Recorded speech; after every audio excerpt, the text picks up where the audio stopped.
माना के अंधेरा घना है, माना के अंधेरा घना है, लेकिन दीपक जलाना भी कहाँ मना है। हाँ?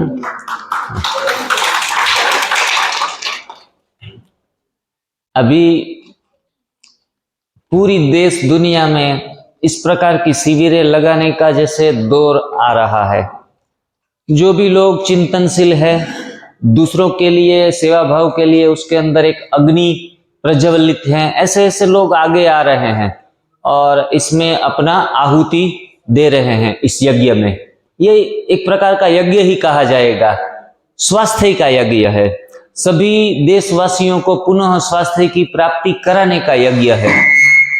तो उस यज्ञ में सभी लोग अपने अपने हिसाब से आगे आ रहे हैं, लेकिन कोई कोई जैसे पॉजिटिविटी दुनिया में है वैसे उस प्रकार से नेगेटिविटी भी है, और हम नेगेटिविटी के टच में आए बिना रह नहीं सकते, क्योंकि संसार में रहना है। कोई आश्रम बना के हम अगर बैठ जाएं हिमालय की चोटी के ऊपर तो हो सकता है कि कोई आपको नेगेटिविटी वाला बीच में ना घुसे, लेकिन हमें तो धर्म क्षेत्र कुरुक्षेत्र, ये पूरा हमारा संसार ही धर्म क्षेत्र है, कुरुक्षेत्र है। सुबह उठे नहीं कि लड़ाई शुरू, मतलब पत्नी के साथ नहीं, लेकिन ये पूरी दुनिया के साथ मेंटली मानसिक रीति से हमारा युद्ध शुरू हो जाता है। तो इस हाल में रहते रहते एनडीएस के साधक कैसे बना जाए। कोई कहता है कि जो लोग फ्री हो गए हैं, निवृत्त हो गए हैं, बीमार है, किसी को बीच में रास्ते पे बीच में आ रहे हैं, ऐसे लोगों के लिए शायद एनडीएस होगा। लेकिन एनडीएस सबके लिए है, और खास करके स्वस्थ लोगों के लिए तो खास है, क्योंकि वो कभी भी बीमार ना पड़े। ऐसा प्रिवेंशन कर शुरुआत से ही कर ले तो क्योर करने की झंझट नहीं है। यहाँ कोई कोई ऐसे भी पेशेंट बैठे होंगे कि भाई 3 महीने से कर रहे हैं, 2 महीने से कर रहे हैं, जो चाहिए वो नहीं मिल रहा है।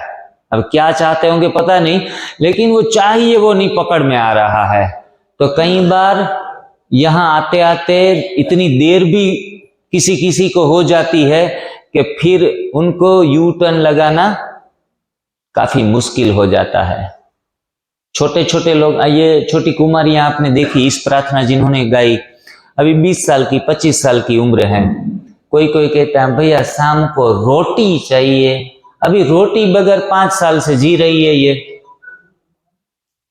अनाज की जरूरत नहीं पड़ती। एप्पल, बनाना, सारे वेजिटेबल्स, यूं काफी सारी चीजें खा लेती हैं और फिट हैं पूरे। आप कहते हैं कि कोई फ्री आदमी है जिसको कुछ मेहनत का काम नहीं ना, घर पे बैठा हुआ है ना, उसके लिए एनडीएस है। वो थोड़ा थोड़ा कच्चा खाता रहेगा और अपना काम चलाता रहेगा। बाकी तो रोटला वगैरह कुछ खाना पड़ता है, काम कितना जोरों से करना पड़ता है। लेकिन हमारी भागा दौड़ी पूरे राज्य में, सभी राज्यों में होती है, सभी शहरों में जाना पड़ता है, रात रात भर जर्नी हमारी रहती है। जो ट्रेन में तो आप देखते होंगे कि हम कंफर्टेबली सो नहीं सकते। किसी किसी को आदत बन गई हो अलग बात है, लेकिन मेरे को तो पहले से आदत है, ट्रेन में कभी नींद नहीं आती मेरे को, और आवाज भी आती रहती है, लोग इधर उधर आते रहते हैं, तो थोड़ा अटेंशन अपने सामान के ऊपर, बहनों के ऊपर सारा रखना पड़ता है। तो इसी थकान में, इसी हाई एनर्जी के साथ फिर भी काम करते हैं। यहाँ तो खास बात हमारे लिए साहब रामविलास भाई ने एक अच्छी रखी कि हमें एक दिन पहले बुला लिया। उसे पता है कि उसको आने वाले लोग हैं, वो ही मंच के ऊपर परफॉर्म करने वाले हैं, तो उसको एक दिन का आराम क्यों ना दिया जाए। तो हमें बीच में एक दिन का पूरा आराम दे दिया। लेकिन फिलहाल इस बार आए ना, तो हमें बिल्कुल 1 घंटे के आराम की जरूरत नहीं थी।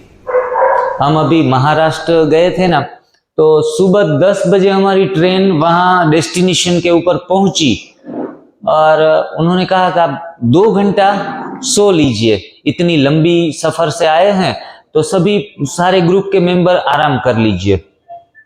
फिर 15-20 मिनट हुई ना, तो हमारे पास आए, जिग्नेश भाई एक काम करते हैं, हम 10:30 को सेशन शुरू कर देते हैं, अगर आप कहें तो। मेरी कोई जोर जबरदस्ती नहीं है। तभी हम 2 रात ट्रेन में मैं मुसाफरी करके गया था, पूरी अच्छे तरीके से नींद नहीं हो पाई थी, सिर्फ 1 घंटा या 2 घंटा आंख लगती थी। तो मैं अपना मुंह धो के, ना धो के पूरा 15 मिनट में कंप्लीट हो गया और 10:30 से हमारी शिविर शुरू हो गई। लगभग 50 लोग थे वहां महाराष्ट्र में। किसी ने भी ये नहीं कहा कि जिग्नेश भाई आप थके थके लग रहे हैं, आप इतनी लंबी मुसाफरी करके आए हैं। तो ये एनडीएस का ही कमाल है कि कहाँ भी रात को 2 बजे भी अगर किसी को उठाओ ना, जो एनडीएस फॉलो करता है, तो वो ना नहीं कहेगा किसी काम के लिए।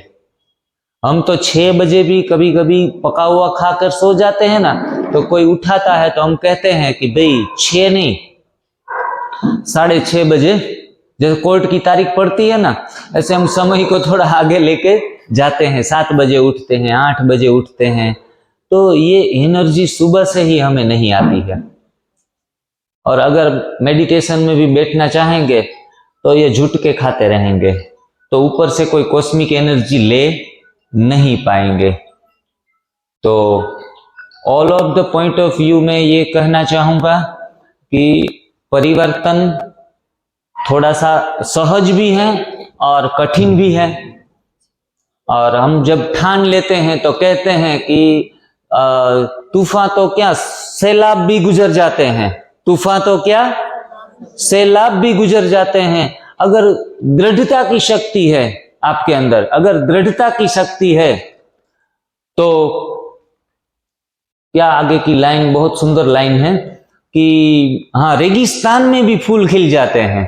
हाँ, अगर आपके पास दृढ़ता की शक्ति है तो रेगिस्तान में भी फूल खिल जाते हैं। जहां पानी भी नहीं होता वहां कुछ 1-2 पत्तियां भी खिलाना बहुत नामुमकिन है। तो ऐसी जगहों पर मतलब असंभव काम भी संभव हो जाता है।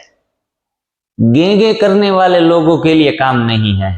कर लेंगे, हो जाएगा, देखेंगे, हैं? तो पीछे जब गे आता है ना, तो समझ लेना कि बात बनने वाली नहीं है। घर पे जाके देख लेंगे। कोई ऐसा भी कहते हैं सोच लेंगे। पहले सोचने तो दो हमें, करना है नहीं करना है। तो गेगे को छोड़ना है और हमारा विल पावर, आत्मबल, आत्मविश्वास थोड़ा बढ़ा के ऊपर वाले के पास हम सुबह बैठेंगे कि भाई मेरे पास तो मानसिक शक्ति, मैंने पका हुआ खा के इनका दिवाला निकाल दिया है, अब तू मेरे को कुछ एनर्जी दे और जिसके कारण मैं एक एनडीएस का अच्छा साधक बन पाऊं। तो अपनी अर्जी उसको डालनी है। बिना अर्जी के तो कुछ नहीं होता। पहले अपनी अर्जी डालो, भगवान की मर्जी होगी तो आप अच्छे तरीके से फॉलो कर पाएंगे। मतलब किसी को, पास वाले को कान में ऐसे नहीं कहना है हम कच्चा खा नहीं सकते, ये 2-3 दिन ठीक है, बाकी घर पे ऐसी नेगेटिविटी फैलानी नहीं है। आप थोड़े से वीक है ना, तो आपकी वीकनेस आपके पास रहने दो और भगवान को कहो कि भगवान मेरी थोड़ी आत्मबल कम महसूस में कर रही हूं, तो मुझे आप शक्ति देना। प्रयास तो मैं करूंगा, लड़ाई तो मैं लड़ूंगा। अर्जुन ने कहा था ना कि लड़ाई तो मैं लड़ूंगा भगवान, अभी गांडी हाथ में उठा लिया।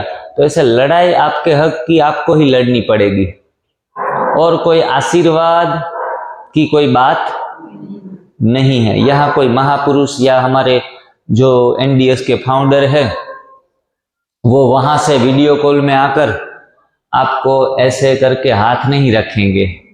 वत्सो, आप यहाँ 5 दिन निकाल कर आए हो, इतना पैसा खर्च करके आए हो, तो जाओ, आपका कल्याण हो जाए, सभी रोग मुक्त हो जाएं। कभी कभी हम मोटिवेशन शिविर में या सेमिनार में होते हैं ना, तो मोटिवेटर ऐसे अच्छे अच्छे विचार देता है कि आप ऐसा हो जाएं, आप ऐसा बन रहे हैं, आपको ये प्राप्त हो रहा है। लेकिन ऊपर से की हुई ट्रीटमेंट ज्यादा रहती नहीं है, अंदर से की गई ट्रीटमेंट ज्यादा रहती है। घुटनों में दर्द है, हम क्या उपाय करते हैं जनरली घर पे? घर को दादी माँ को घुटनों का दर्द है तो बच्चा, उनका पोता या फिर उनका जो है सन, वो क्या करेगा? हाँ, मालिश करेगा।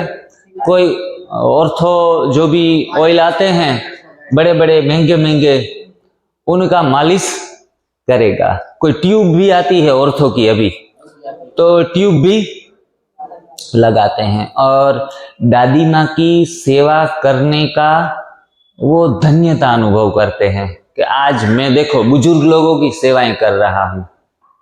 पूरी जिंदगी भर मालिश करते रहो करते रहो करते रहो, किसी का दर्द आज तक गया नहीं है। हाँ, ये तो सोचने लायक है ना। आप देखते ही हैं समाज में, टीवी ऑन करो तो टीवी में क्या दिखाई देता है? वो कौन, जावेद अख्तर आता था। जावेद अख्तर कहता था कि ऑर्थो बाम, ऑर्थो ऑयल आप इस्तेमाल करो, देखो मेरे घुटने का दर्द चला गया। और समुंदर किनारे से घूमता था, तो उनको देख के लाखों लोगों ने वो चीज को यूज करना शुरू कर दिया। ऐसे टीवी में भी जल्दी से 1 घंटे का ऑफर है, आपको ये ऑयल 1 के बदले 2 मिल रहा है, जल्दी से आपके घुटने का दर्द यूं ही चुटकी बजाते चला जाएगा, ये मौका हाथ से छूट न जाए। तो ऐसे हम देखते रहे, अरे घुटनों का दर्द इस बार चला जाए तो काम बन जाए, और ऐसे पैसे की बर्बादी करते रहते हैं। मूर्खता, हमें मूर्ख बनाया जा रहा है इस चैनलों के ऊपर से भी। 5,000 की, 10,000 की, 20,000 की किट आती ही है ना, लेकिन हम कभी थकते नहीं, आखिरी प्रयास कुछ भी करते हैं कि शायद इसमें से कुछ निकल आए, जादू निकल आए। तो इसके लिए पैसों की बर्बादी के कारण फिर उनका बाहरी से उपचार करने में पूरा समय देते हैं, वक्त देते हैं, फिर भी थोड़ा आराम मिलता है। मैं ये नहीं कहता कि बिल्कुल कुछ फर्क नहीं पड़ता, लेकिन कुछ उसमें अच्छी बातें होती है, न्यूट्रिशंस होते हैं, तो थोड़ा बहुत ऊपर नीचे हमें दिखाई देता है, लेकिन परमानेंट सॉल्यूशंस नहीं मिलते। और परमानेंट सॉल्यूशन मिलने का कारण है अंदर के बर्तन की सफाई। और अंदर के बर्तन की सफाई के लिए 2 दिन से बोल रहे हैं, आप सभी को थोड़ा ज्यादा भार दे रहे हैं। तो आपको भी लगेगा कि ये क्या, हम छोटे बच्चे थोड़े ही है, एक बार तो बोल दिया तो बोल दिया, लेकिन ये बहुत महत्वपूर्ण है कि अंदर से बर्तन की सफाई होगी। आप बहनें बर्तन साफ करती है तो पहले ऊपर से अच्छे तरीके से करती है या अंदर से? ऊपर ऊपर इतना मैला नहीं होगा, वो तो आराम से थोड़ा पानी छिटकोगे, थोड़ा साबुन ऊपर नीचे लगाओगे तो सब कुछ अच्छा हो जाएगा। लेकिन जो अंदर में बर्तन में चिकनाई होती है, वो चिकनाई पानी से जाती नहीं है। और उसके लिए आप अच्छे लेमन वाला कोई सोप भी लेके आएंगे, उनके लिए लिक्विड भी लेके आएंगे और बर्तन को अच्छे तरीके से साफ करेंगे। और कोई कहेगा इतना क्यों ध्यान रखती हो, तो कहते हैं कि इसमें दूसरी बार भोजन को पकाना है, बनाना है, इसलिए ये चीज तो अंदर से स्वच्छ होनी ही चाहिए। अभी बर्तन का इतना ख्याल आप बहनें रख रही है, और शरीर के अंदरूनी बर्तन का ख्याल रखने का आपको विचार भी नहीं आया 30 साल 20 साल तक कि भाई इसको बर्तन को तो साफ किया जाए, या फिर हमें इसके प्रति पता नहीं था कि इस बर्तन को कैसे साफ किया जाए। हम साफ करते थे हिमेज खाके, हरड़े खाके, हिमेज, हरड़े, त्रिफला, तो ऐसी चीजें हम खा रहे थे। हमारे सर ने कहा कि त्रिफला है, हिमेज है, वो इमरजेंसी में आप खाएं और सफाई करें, ठीक है, लेकिन जब भी कब्ज हो तब हिमेज, हरड़े, त्रिफला लेके बैठ गए, मतलब आप दुश्मन को अंदर डाल रहे हैं। वो इतना चिकना पाउडर होता है कि बार बार यूज करने से वो आंतों की दीवारों में चिपक जाता है, और ये कब्ज इतना खराब होता है कि उनको निकालना बहुत मुश्किल हो जाता है। कहते हैं ना कि आपका मकान कोई खाली नहीं कर रहा है, तो कोई गुंडे को बोलते हैं कि ये मकान मेरा खाली करवा दो, और वो गुंडा जाता है और उसका सर पकड़ कर चलो निकलो, तो वो तो डर के मारे निकल जाएंगे। और बाद में हम जाएंगे कभी हमारा मकान हमें सौंप दो, तो कहेंगे कि नहीं हम यहाँ रहेंगे, हैं? तो आप फंस जाते हैं कि अरे उसके बेहतर है तो वो रहता है। तो ऐसी चीज इमेज हरड़े त्रिफला वो जब हमारे शरीर में जाते हैं ना तो गंद सारी बाहर निकाल देते हैं, ये बात सही है। लेकिन वो चिकनाहट इतनी खराब होती है कि वो धीरे धीरे करके जमावट कर जाती है और बड़ी आंखों में पूरा प्लास्टरिंग कर देती है। सारे 71 पॉइंट्स हैं बड़ी आंख में, वो सारे ढक देती है। ढकने के बाद स्विच बोर्ड ही ऑफ हो जाता है। यहाँ कंट्रोलिंग पैनल है हमारी बड़ी आंख, उससे सारे ऑर्गन्स वो क्लिक होते हैं, तो उसके ऊपर मल का आवरण हम चढ़ा देते हैं। आप कहते हैं कि आप कब्ज को इतना दूर करने में इतना क्यों इंटरेस्ट ले रहे हैं, और एनिमा से कब्ज दूर होता है। मैं कहता हूँ कब्ज दूर करने के लिए सिर्फ एनिमा नहीं है। एनिमा तो जब आपकी स्विचिस क्लियर होगी, उसके ऊपर से मल का आवरण हटेगा, तो फिर सारे ऑर्गन अच्छे तरीके से काम करना शुरू कर देंगे। वो चाहे कान हो, वो चाहे आंख हो, वो चाहे किडनी हो, या गोल ब्लैडर हो, या पेनक्रियास हो। ये सभी चीजों का स्विचिस बड़ी आंख में है। तो आप जब अभी जाके भी एनिमा का प्रयोग करेंगे, आज दोपहर शायद किसी ने किया होगा, किसी ने नहीं किया होगा, तो अभी 1-1.5 घंटे का बीच में गैप रहेगा। गैप रखना है ना सर जी? हाँ, तो उस टाइम रूम पे जाके समय का सदुपयोग करना है। ऐसे गल्ले गल्ले लगाने नहीं है, बातों में समय व्यतीत नहीं करना है। पूरा वक्त मिला है, उसका एक सेकंड हमें यूज कर लेना है, एनिमा लेना है। और एनिमा के अनुभव लास्ट सत्र में इसमें से 2-3 लोगों के यहाँ सुनाने पड़ेंगे। अब किसकी बारी आएगी वो यहाँ से हम उठाएंगे कि चलो आप खड़े हो जाओ और आपका जो एनिमा का अनुभव है, पॉजिटिव नेगेटिव जो भी, आपको यहाँ 2 मिनट में सुनाना है। कोई लंबा चौड़ा लेक्चर भी नहीं लेना है। लेकिन एनिमा इतना महत्वपूर्ण है, और ये बीना बहन ने कहा था कि 3 चीजें हैं। कौन कौन सी 3 चीज कही थी अभी? हाँ, सीक्वेंस में याद रखेंगे एनिमा, उपवास और ग्रीन जूस। हमें 3 बात रखनी है यार। ये पूरा ये इसका फोटो निकालने जैसा है, आप अपने मोबाइल में फोटो निकाल सकते हैं बाद में। तो ये सारी चीजें हैं, वो बेसिक पिलर्स हैं हमारे। इतना समझाने के लिए 5 दिन आपको बिठाया है यहाँ, समझाने के लिए तो ठीक, लेकिन प्रैक्टिकल करवाने के लिए। और प्रैक्टिकल ये इतनी चीजें आपके जीवन में आ जाती है, तो दैट्स ऑल। आपका शारीरिक, मानसिक और सोशियली भी कहेंगे और स्पिरिचुअली भी कहेंगे, तो चारों स्वास्थ्य की प्राप्ति इन 3 चीजों से होती है। लंबी चौड़ी गीता याद रखनी नहीं है, कितना सहज है। फिर एक बात और बता दूं कि जो भी रोग दूर होता है, किसी के बीपी शुगर कंट्रोल में आएंगे और मोटापा कम होगा, कुछ एसिडिटी कम होगी, कॉन्स्टिपेशन चला जाएगा, छोटे छोटे फायदे सब होना शुरू हो जाएंगे। तो आप कहेंगे कि भाई मेरे को तो सर्वाइकल प्रॉब्लम है, मेरे को स्पाइनल प्रॉब्लम है, तो उसके लिए क्या किया जाए? देखो, ये क्वेश्चन हर बार होते हैं और हमारे दिमाग का थक जाता है उसका आंसर देते देते, क्योंकि यहाँ रोग अनेक है, इलाज हमारा एक है। अलग कोई करना नहीं पड़ता। वरना आप सोचेंगे कि भाई मेरे को कैंसर है, मेरे को क्या करना है? सभी को ये 3 चीजें करनी है, सभी को ये 3 चीजें करनी है। कोई तो कहता मेरे को कैंसर है तो कौन सा पत्ता खाऊं? पालक खाऊं वो अच्छा रहेगा, वो सजन का बहुत अच्छा रहेगा? आप जो बताएं वो आप आपको जो मिले वो खा लो। हम तो ये कहते हैं जो पशु आहार में लेते हैं वैसे पत्ते मत, पशु आहार में जो नहीं लेते हैं वैसे पत्ते नहीं खाओ। बाकी आपकी आसपास में जो भी पत्ते मिल रहे हैं वो खाना है। इलाज एक है, ट्रीटमेंट एक है, सुबह से शाम का शेड्यूल सभी का एक है। थोड़ा थोड़ा बहुत फर्क रहता है, वो पर्सनल कंसल्टिंग में कह देते हैं। जैसे कि कैंसर के पेशेंट है तो उनको कहते हैं कि आप 8 घंटे का नहीं 12 घंटे का उपवास रखो। ये छोटी छोटी बातें टिप्स, जिनको टिप्स कहेंगे, बाकी system parallel same to same है। वो 12 घंटे का उपवास करेंगे।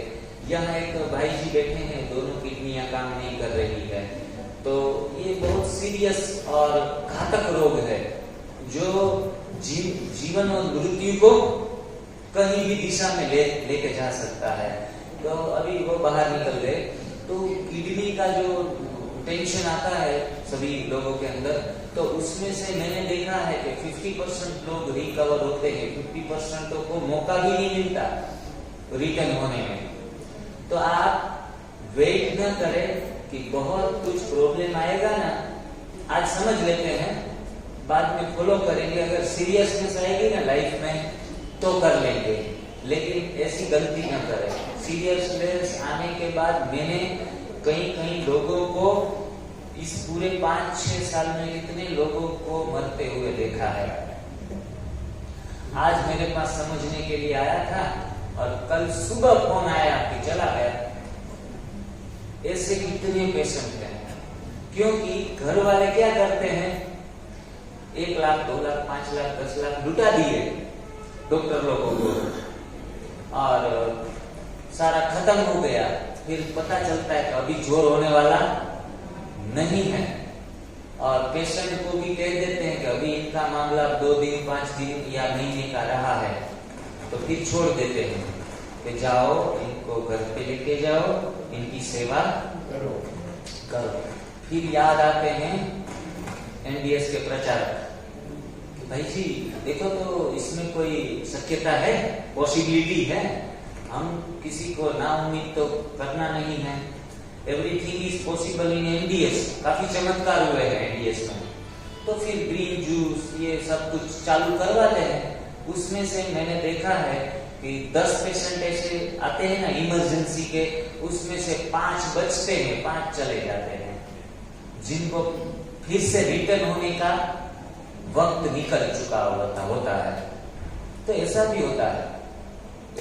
तो इतने समय तक आगे लेके जाना नहीं है। हम स्वस्थ रहेंगे, हमारा कुटुंब, हम स्वस्थ रहेंगे तो ऑब्वियसली आपको स्वस्थ देख के आपका कुटुंब स्वस्थ रहेगा। आशु भाई आए थे कल, अनुभव सुनाया था यंग में जो थे, उनकी पत्नी है ना, उनका अनुभव मैंने लिया वहां भोजनालय में। उसने कहा कि भाई जी आपने हमारी जिंदगी में, हमारे कुटुंब में स्वर्ग ला दिया है, स्वर्ग खड़ा कर दिया है।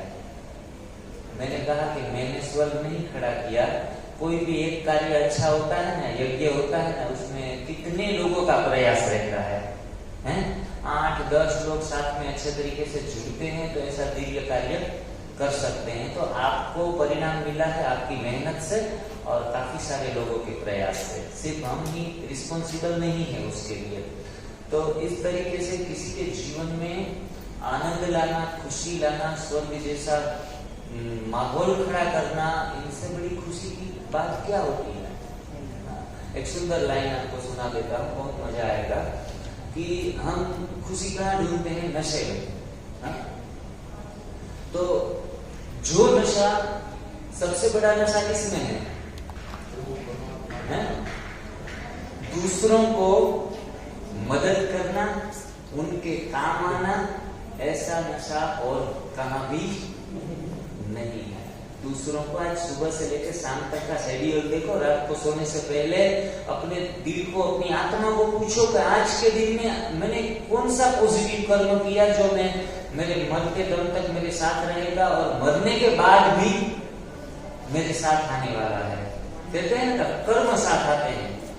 जो भी डिपॉजिट किया हुआ है पॉजिटिव कर्म, वो कभी व्यर्थ जाता नहीं है, और मरने के बाद ये हमारे साथ आते हैं। दो चीजें साथ आती है, एक तो आपके श्रेष्ठ कर्म, और दूसरी चीज कौन सी है? आपके संस्कार। आपके संस्कार भी साथ में आते हैं। क्यों भाई जी? संस्कार साथ में आते हैं। अगर आपके संत के संस्कार है तो आपको फैमिली भी कैसा मिलता है? ऐसा डिवाइन फैमिली मिलता है। आप मेडिटेशन कर रहे हैं, आप कच्चा भोजन ले रहे हैं, आप दूसरों की मदद कर रहे हैं, तो आपको कहते हैं कि शायद वो बंदा मर जाता है ना, तो फिर उनका नया बर्थ है ना, वो बर्थ विथ सिल्वर स्पून, ऐसी जगह पर वो जन्म लेता है जिनको झंझट ही नहीं कमाने की है। कई कई बच्चों को आप देखते हैं कि गोल्डन स्पून इन माउथ होते हैं, तो उनको कमाने की आवश्यकता नहीं रहती। उनके पिछले जन्मों के कर्मों का फल उनको प्राप्त हुआ है। आज के समय में हमारे पास यदि धन कम है, लक्ष्मी कम है, तो एक काम करना जोड़ दीजिए। रोज छोटा सा कर्म एक ऐसे करो कि किसी को काम आने वाला हो। काम वाली बहन को एक छोटी सी अपनी साड़ी निकाल कर कोई पुरानी दे दी, खुश हो जाएगी ना वो। तो आप जो इतने सालों से पहनती ही नहीं है, नई जैसी ही है, तो वो कुछ दे दिया। कुछ भी बची हुई चीजें उनका दान करेंगे। मैं तो कहूंगा कि बड़े दिल वाले बनो, नई चीज लेकर दे दो। ये भी हो सकता है ना कि नई चीज लेकर दे। 5,000 रुपए की खरीद कर नहीं ला सकते, तो मैं तो कहूंगा 50 रुपए की कोई काम में आने वाली चीज दूसरों को दे दो।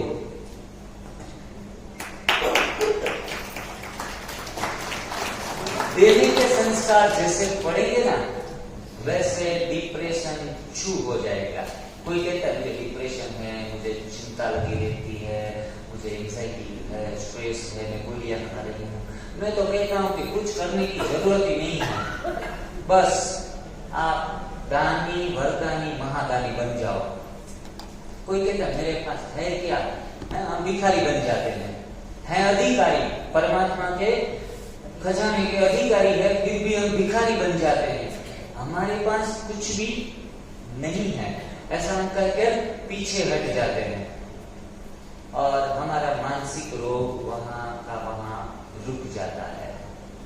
तो आप छोटे बच्चों को कभी कभी हम कैडबरी खिला देते हैं। अभी भी कैडबरी तो गलत चीज है, लेकिन एक केला या अमरूद या फिर एप्पल कुछ खिला दिया बच्चों को जो घूम रहे हैं आपकी शेरियों में, गलियों में, तो उनको बुलाकर आप दे सकते हैं। जब आप हाँ, वो बहुत, आप उनकी चेहरे की खुशी देखकर आपको अंदर से बहुत आनंद आएगा, आपका डिप्रेशन अपने आप चला जाता है। तो ऐसे छोटे छोटे कर्म बांधने हैं। अगर आपको डायरिया हो जाए, अगर आपको सिर में दर्द हो जाए, अगर आपका पैर में दर्द हो जाए, ये एनडीएस करने के बाद डिटॉक्सिफिकेशन में, तब हम डर जाते हैं, एनडीएस को छोड़ने की तैयारी कर लेते हैं। लेकिन उसी समय हमें क्या करना है? बांटना है, क्योंकि खुशी का दिन है। आज आपकी धुलाई हो रही है, आज आपकी सफाई हो रही है, तो ये सारे जो पसंद ना आने वाले सारी चीजें सामने आ रही है। अभी सुंदर भाई ने बताया कि भाई सिर दर्द होना, या फिर फोड़े फुंसी होना, कफ होना, सर्दी होना, सिर दर्द, हेयर फॉल होना, और न जाने कौन कौन सी नई नई चीजें भी सामने उभर कर आती है। पेशेंट के पास से हम सीखते हैं, क्योंकि हम एनडीएस प्रचारक के सबसे महान गुरु जो हैं वो पेशेंट हैं। आप सभी लोगों की बदौलत से तो हम इतने होशियार हैं, अपने अपने अनुभव सुनाते रहते हैं कि मेरे को तो ये भाई जी हुआ। तो हम ऐसे नहीं कहते कि अरे ये तो हमें पता नहीं था कि ये भी होता है। अच्छा, तो फिर तो कहते ये भी होता है। तो हमारे ज्ञान में एक एक कॉलम ऐड होती जाती है, कुछ ना कुछ होगा। जब क्रांति घटित होगी तो कुछ ना कुछ होगा। कहीं कहीं लोगों को मानसिक रीति से ज्यादा डिप्रेस फीलिंग करते हैं। जब कच्चा भोजन लेते हैं ना, तो ऐसे उखड़े उखड़े और शांत बैठ जाते हैं, और जैसे कि वो डिप्रेशन में चले गए हैं, और कोई कोई को तो जी मचलाने लगता है। देखो सुनिएगा अच्छे तरीके से, ध्यान से, आपके साथ वो घटना घटित हो तो आप अंदर से विचलित ना हो। कोई कोई कहता है जिग्नेश भाई शाम को 7 बजते हैं तो जी मचलाने लगता है, गलत गलत ख्यालात आने लगते हैं, पूरा दिन कच्चा ही खाते हैं, फिर भी ये क्यों होता है? ये इसलिए होगा ही आपके साथ। अगर अंदर मन के अंदर डिप्रेशन के संस्कार पुराने पड़े हैं तो एनडीएस सभी बीमारियों को बाहर निकालता है, रोगों का उभार करता है, नहीं कि उनको दबाने का काम। इसलिए जैसे शारीरिक उभार आएंगे ऐसे मानसिक उभार भी आएंगे, तो उनसे घबराना नहीं है, रुक जाना नहीं तो कभी हार के। फिर दूसरी लाइन क्या है? जीवन में मिलेंगे, हाँ, कांटों पे चलकर मिलेंगे, हाँ, बाहर की ओर जाना है तो कांटों के रास्तों को काटना पड़ेगा, उसके बगैर हासिल होने वाला नहीं है। छोटी मोटी कमाई करने के लिए भी भाई लोग जाते हैं तो कितनी सारी मुसीबतें झेलकर फिर घर में पैसा आता है, रोटियां बनती हैं, खाना बनता है, अपनी सुख सुविधाओं के साधन ले सकते हैं। तो कुछ भी प्राप्त करने के लिए तो कुछ तो खोना पड़ेगा। हम डायलॉग बोलते हैं कुछ पाने के लिए कुछ खोना पड़ता है। मैं तो कहूँगा कि एनडीएस में कुछ खोने की बात ही नहीं है। एक स्वाद छोड़ते हैं तो हजारों स्वाद जिंदगी के मिल जाते हैं। आप अनुभव करेंगे पता चलेगा। और कोई अभी आज सुबह मेरे कोई बहन जी आई, भाई जी इतने प्रॉब्लम्स उन्होंने गिनवाए, उनके पति देव की तबीयत काफी नाजुक थी तो काफी प्रॉब्लम्स गिनवाए। मैंने कहा आप तो बहन जी पहले दिन से ही उनको कच्चा खिलाना शुरू कर दो, थोड़ा बहुत भी पका हुआ देंगी तो बात बनने वाली नहीं है। तो भाई जी आपको पता है कच्चा खाना कितना कठिन है? मैंने कहा जी हाँ। तो ये कैसे मुमकिन होगा? वो तो यहाँ आए भी नहीं है, मेरे को वहां समझाऊंगी तो वो तो कहेगी पागल होके आई है शिविर में जाके, दोनों टाइम कच्चा अभी खाने का तो बंद करवाने का सोच रही है, पहले जल्दी से मार डालेंगे हमें। लेकिन मैंने उनको उत्तर दिया कि कोई भी चीज कठिन तब तक लगती है जब तक हम उनमें सेटिस्फाई होकर कुछ प्राप्ति का अनुभव न कर ले। समझ में आई बात? कुछ प्राप्ति का अनुभव कर लेने के बाद वो चीज हमें बहुत अच्छी लगती है, कठिन नहीं लगती। मैं जब छोटा था ना तो मेरे पिताजी वो जो मुस्लिम लोगों का त्योहार रमजान में रोजा वगैरह रखते हैं तब पूरी रात प्रोग्राम उन मुसलमान लोगों का रहता है। हमारी दुकान भी मुसलमान के एरिया में है, तो वहाँ शाम को 8 बजे दुकान से आकर थोड़ा बहुत खाना खा के फिर से चले जाते। और मैं छोटा था, बहुत छोटा, तो वो रात को 4 बजे आते थे दुकान से लौट के। मुझे लगता था कि पापा कंटिन्यूसली 1 महीना तक रात को 8 बजे जाते हैं, सुबह 4 बजे घर पे आते हैं, तो हमें तो 1 घंटा भी कोई अलग से जगह देना तो हमें तो अच्छा महसूस नहीं होता। तो ये पापा ऐसे पूरी रात 1 महीना तक कैसे जाग लेते हैं? एक तो दिन में काम धंधा करते हैं, रात में भी पूरा काम करते हैं। 1 महीने में जितनी कमाई हो सके उतनी वो कर लेते थे, जिसके कारण और 6 महीने का आर्थिक रीति से घर का व्यवहार चल सके। तो मुझे तब नया लगता था कि ऐसा बहुत प्रयास कर रहे हैं, लेकिन बड़ा होके पता चला कि कहीं भी थोड़ा सा हमें प्राप्ति ज्यादा हो तो मेहनत करने में कसर नहीं छोड़ते हैं। तो मतलब प्राप्ति का अनुभव ही हमारा सबसे बड़ा मोटिवेशन है, और हमें कोई भी काम कठिन नहीं लगता। रात भर वो फार्मर लोग खेती का काम भी अभी बल्ब लगा के पूरी रात करते हैं, पता है कि अभी 5 लाख की मौसम हुई है, इनको बेचेंगे तो और भी बड़ा मकान बना सकेंगे। तो मतलब कच्चे भोजन को अच्छे तरीके से आदत बनाने के लिए प्राप्तियां सामने रखनी है। क्या रखना है? प्राप्तियां सामने रखेंगे तो बहुत सहज रीति से बाएं हाथ का खेल समझकर आप एनडीएस को फॉलो कर सकेंगे और बहुत आपका जीवन आगे के लिए आसान हो जाएगा। काफी सारे प्रश्न, काफी सारे द्वंद्व मानसिक रीति से आपके मन मस्तिष्क में उठते ही रहेंगे। मैं तो कहूंगा 1-2 महीना, 3 महीना, लेकिन हमारी विजय अगर हमें पानी है, हमारी विजय निश्चित है। सफलता हमारा जन्म सिद्ध अधिकार है और जब कोई जो नहीं कर सका वो मैं करूंगा।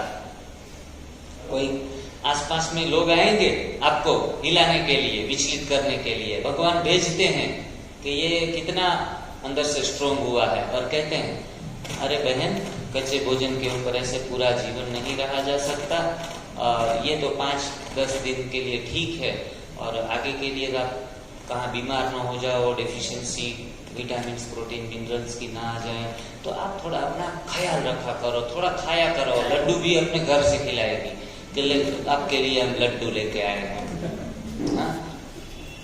तब आप देखेंगे अरे इतने प्यार से हमें खिला रही है तो थोड़ा चख लेने में क्या अर्जा है। और थोड़ा सा चख लेंगे तो कोई शरीर में नुकसान होने वाला नहीं है। मैं भी कहता हूँ इतना चख लेंगे ना तो कोई नुकसान नहीं होगा।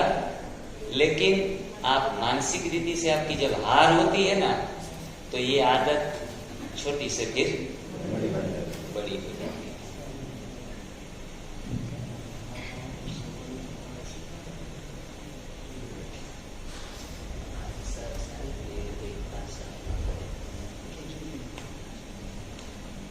यहाँ जो बहनें माताएं बैठी हैं जिनकी रेसिपी बनाने में ड्यूटी है, जिम्मेवारी है, तो वो कृपया खड़ी होके वहाँ किचन में जाएं और रेसिपी बनाने में, भोजन बनाने में बहनों की मदद करें।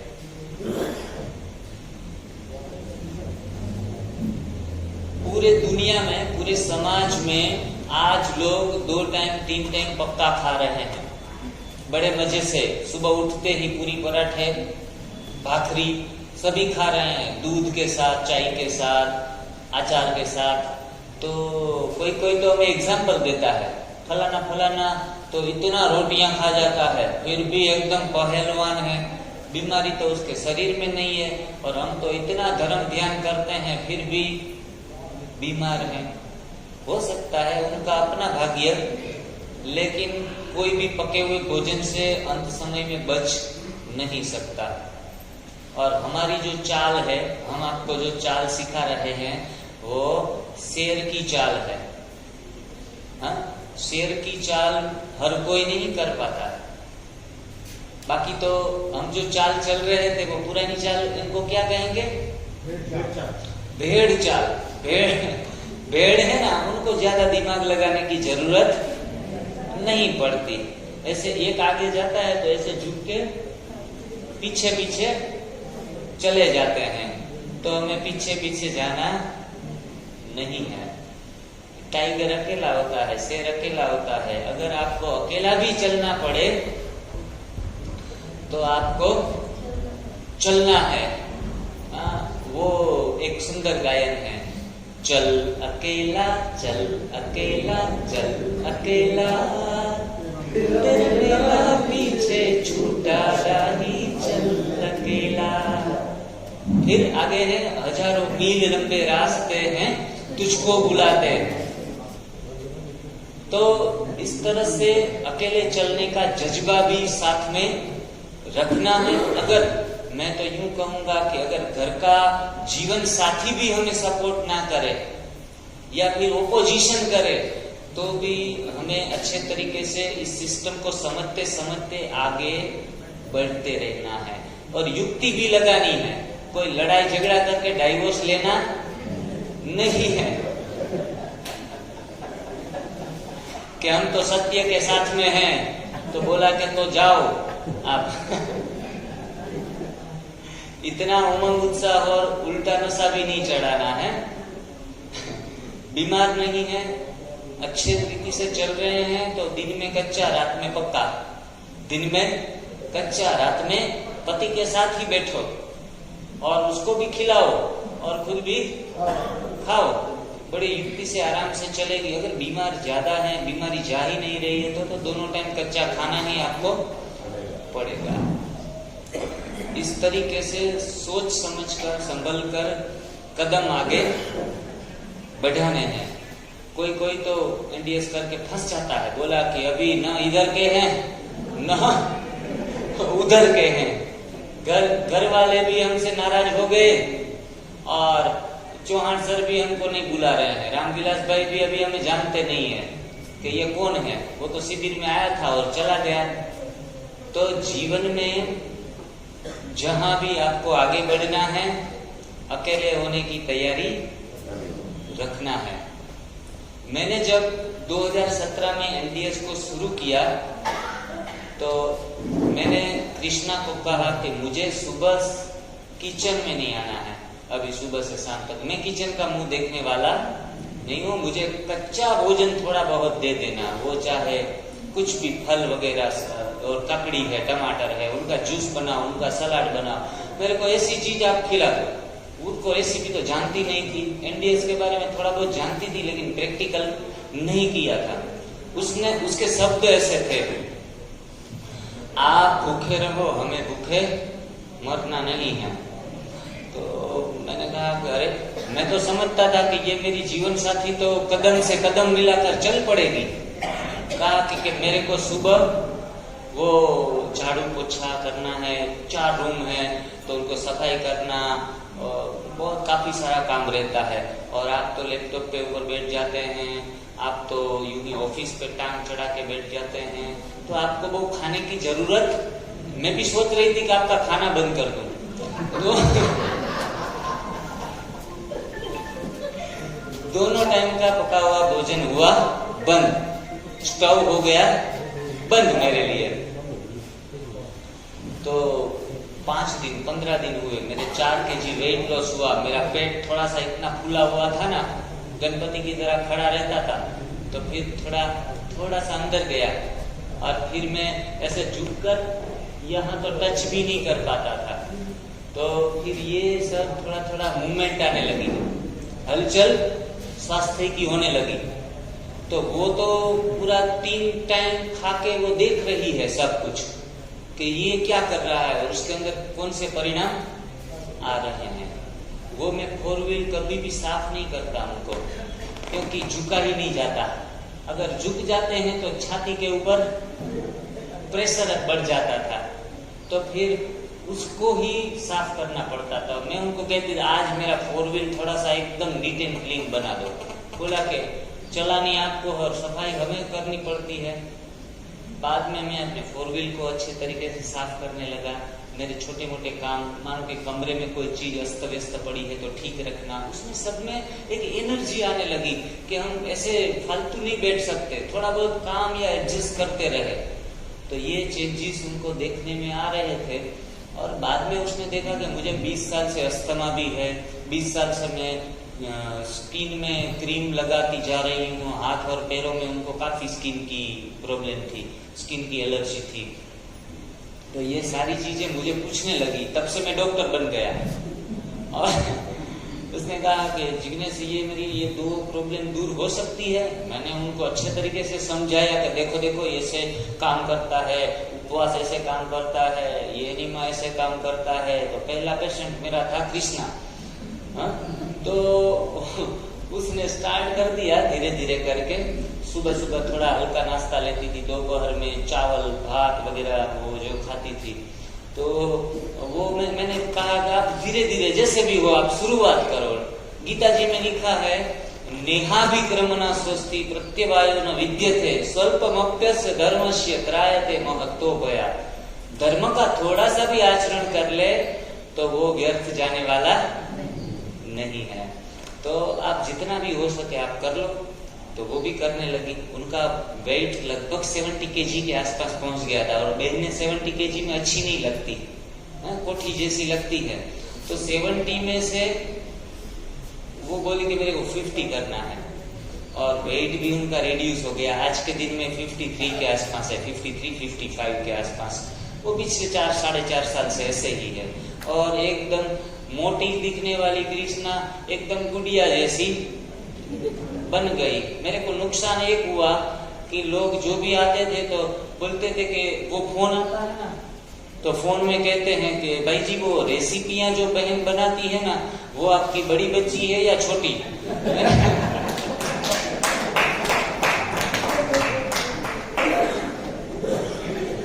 उसको लगा कि सर की कोई वाइफ होगी।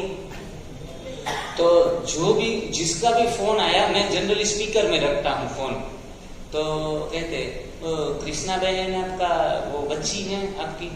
और जैसे वो सुन लेती है ना कि आज मेरे को आपकी बच्ची कहा, तो वो मेरे सामने ये कॉलर टाइट करके खड़ी हो जाती है। देखो आप बुढ़े लग रहे हैं लेकिन मैं जवान हूं अभी तक।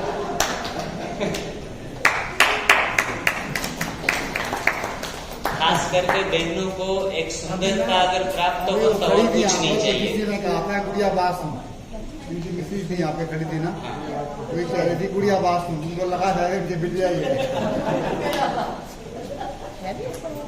लगती थोड़ी सी है। हाँ, क्योंकि हम जो आंवला आपके ग्रीन जूस में डालते हैं ना, वो आंवला आपको फिर से जवान बनाएगा, इतनी ताकत है। 70 साल की बुढ़िया 50 साल की बन जाती है, 50 की 30 साल की बन जाती है, 20-20 साल कम होते हैं सभी में से।